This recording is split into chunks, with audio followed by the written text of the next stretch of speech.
Bonjour tout le monde. Donc, dans cette vidéo, je voulais vous parler de vendre du savon, mais avant de vendre du savon, il faudrait comprendre qu'est-ce que c'est et comment ça fonctionne la saponification.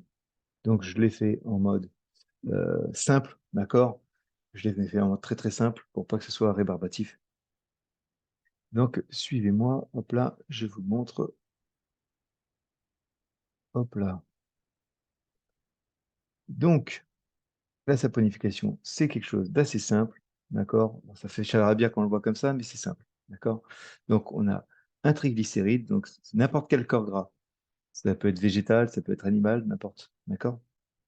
Ensuite, on rajoute de la soude caustique. Cette soude caustique, donc on l'a mis dans l'eau. Donc, le principe, c'est que ça va créer une réaction exothermique, comme on vient de voir, c'est-à-dire que ça va chauffer tout seul, d'accord? De toute façon, vous mettez de la soude dans l'eau, déjà, ça chauffe. Ensuite, vous rajoutez de l'huile dans de la soude, enfin, de la soude dans l'huile, plutôt. Et ça va chauffer énormément. C'est pour ça qu'on fait attention aux températures. Et donc, cette réaction chimique crée donc, du glycérol et du savon. Et puis, le glycérol, ce qu'on appelle la glycérine en termes génériques. Donc, le côté hydratant, très doux du savon, etc. D'accord? Et le savon lui-même, donc, qui est la partie détergente du produit. Voilà. Je ne voulais pas faire quelque chose de complexe, je fais quelque chose de simple. Ça, c'est un savon.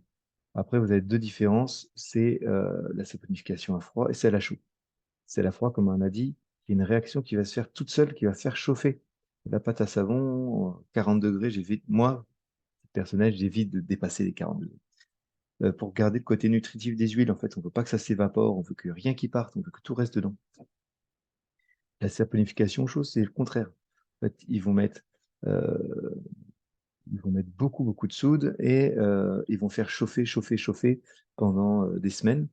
Le principe, c'est de saponifier toutes les particules d'huile.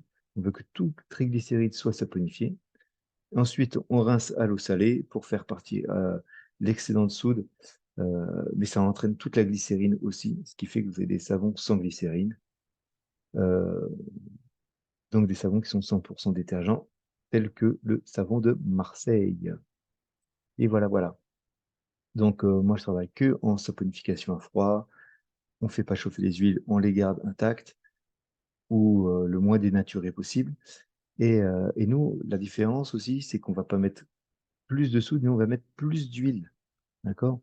Donc, il y a des huiles qui ne vont pas être saponifiées, qui vont rester libres, mais piégées dans le savon. Et c'est ce qu'on va appeler des savons surgras. Et avec des savons surgras, en fait, vous allez nourrir une couche de la peau qui retient l'eau. C'est pour ça qu'on dit que les savons sont hydratants. Ils n'hydratent pas vraiment, mais en fait, ils gardent mieux l'hydratation de la peau. Donc voilà, ils favorisent ça. Voilà, j'ai essayé d'être concis.